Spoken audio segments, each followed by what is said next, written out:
dia, amigos. Filosofando Yoga, sétimo vídeo. Estou aqui com a minha mascotinha da yoga, a Dona. E esse vídeo aqui, hoje eu vou fazer uma discussão que é bastante complexa, tentar me resumir para não ficar um vídeo muito longo, sobre a questão de política, yoga e religião, tá? Então, vamos abordar primeiramente a Índia.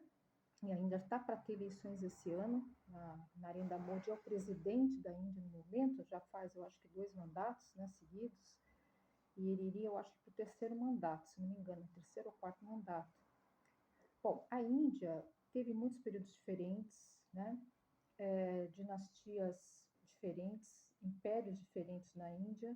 Antes eu falo da entrada dos ingleses, né, da invasão, vamos dizer assim, né, colonizadora dos ingleses na Índia. Então, a gente vai ver que teve períodos mongol, muçulmano, né, hindu, vários reis, né, e imperadores. Assim foi, a Índia sempre foi, de alguma maneira, a religião sempre esteve junto com a política, tá? Assim como os Estados Islâmicos também. Alguns Estados Islâmicos, eles têm, desde sempre, a religião acompanhando a política como se fosse uma coisa só. Porque as pessoas que regem as leis políticas, que fazem as leis políticas, estão baseadas na questão da religião. Ou seja, elas usam a própria filosofia religiosa, o próprio contexto religioso para criar as leis para as pessoas, tá? O que acontece em relação, por exemplo, à Índia? Bom, atualmente temos ali o Narendra Modi, que usa o yoga hinduísmo como uma divulgação política. Então, ou seja, ele sempre está nos templos fazendo algum tipo de reforma ou melhoria e tal, principalmente para os hinduístas, aqueles que seguem o hinduísmo, em vários templos diferentes. A gente vê que com isso ele está sempre motivando as pessoas a aderirem para estar ao lado do governo ou receber algum benefício do governo. De alguma maneira está sendo convertida, né? As pessoas se converterem, ele estimula que passem a ser hinduístas, a seguir o hinduísmo. E ele não tem essa mesma atitude em relação às outras religiões, tá? Isso é notório. Ele está dentro de um partido de extrema-direita. E geralmente exatamente essa ideia da extrema-direita. Geralmente eles utilizam a religião como meio político. Então eles vão atuar ali na devoção das pessoas, nessa questão da população, né? E já 80% da população hindu na verdade, da Índia é hinduísta, né? Entendeu? Então, os outros 20% se dividem entre a religião islâmica, budista e cristã, que aqui tem menos pessoas. Então, a gente vai perceber essa questão dessa influência, principalmente política na Índia, atualmente da extrema-direita, que às vezes prejudica, às vezes não, na verdade eu estou sendo branda falar que é às vezes. Tem acontecido muitas passeatas, reclamações, porque muitas coisas que são do direito dos islâmicos estão sendo tiradas, assim como os sikhs, né? Está havendo muito problema, principalmente na zona rural, né, com os plantadores lá de alimentos, né, as pessoas que vivem no campo, com impostos muito altos, eles pedem para baixar os impostos, para facilitar para eles também a venda dos alimentos e tal, e isso não acontece. Então, a gente vê muita insatisfação, né, por parte das pessoas, principalmente que não professam a religião hinduísta.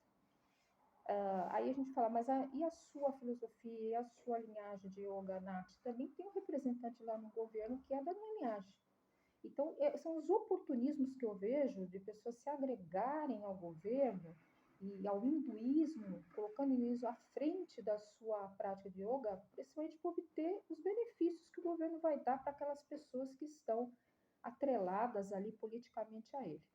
Agora, é diferente aqui no Brasil? Bom, saímos aí de um governo de extrema-direita, entramos para um novo governo, mas aqui, lembrando do passado, a gente via que existe, parece que um projeto ali de acabar com o Estado laico. Essa é a verdade. Hoje ainda falo sobre isso abertamente, em público, e colocar o cristianismo como religião no Brasil, e isso tem feito muitas vezes com que as pessoas se sintam até com medo de professarem uma religião diferente, porque está tendo muita invasão, a gente vê das notícias aí, Nós temos um Brasil enorme, com muitas matrizes diferentes religiosas, africanas, né? É, islâmicas, também do judaísmo, né?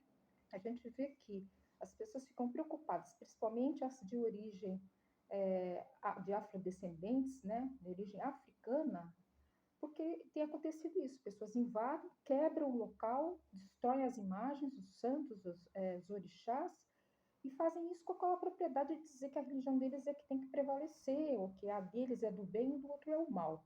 Então, o perigo disso estar fortalecido por uma política de governo realmente é de se pensar, porque ninguém tem que usar um livro sagrado de sua religião para impor regras sociais, porque a gente tem que levar em consideração, principalmente no Brasil, que é um povo de descendências diversas, nós somos uma mistura, né, dos africanos que vieram para o Brasil escravizados, infelizmente, dos indígenas, que é o povo originário, dos portugueses que vieram, dos outros europeus que vieram também. Nós somos uma mescla de tudo isso. E existem pessoas que querem cultuar na sua religião do seu modo, e é um direito. É um direito. Não há por que um governo impor uma única religião, inclusive o conjunto, né, de leis que começam a partir da visão religiosa, a partir do contexto daquele livro que ele segue, impondo aos outros a liberdade de expressão religiosa, da vida comum, da sua intimidade pessoal, né? Porque ela não está dentro desse contexto religioso imposto pelo governo.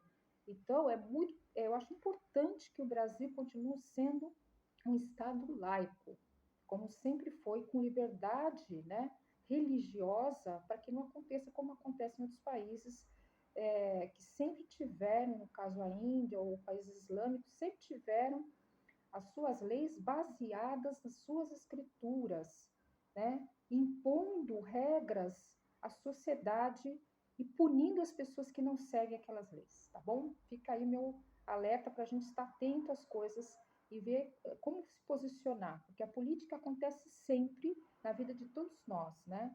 Nós somos seres políticos, mas ela não precisa estar associada diretamente a uma única religião, tá bom? Beijo a todos. Também as pessoas têm o direito de não ter religião. Lembrando bem isso daí, porque é um fato que o cidadão, ele deve, se ele quiser professar uma religião, tudo bem. Se ele não quiser, é um direito também, que tem que ser respeitado. Para isso, num Estado democrático, isso é imprescindível. Beijo a todos, um bom dia, beijos no coração, olha lá. Minha gatinha, ui!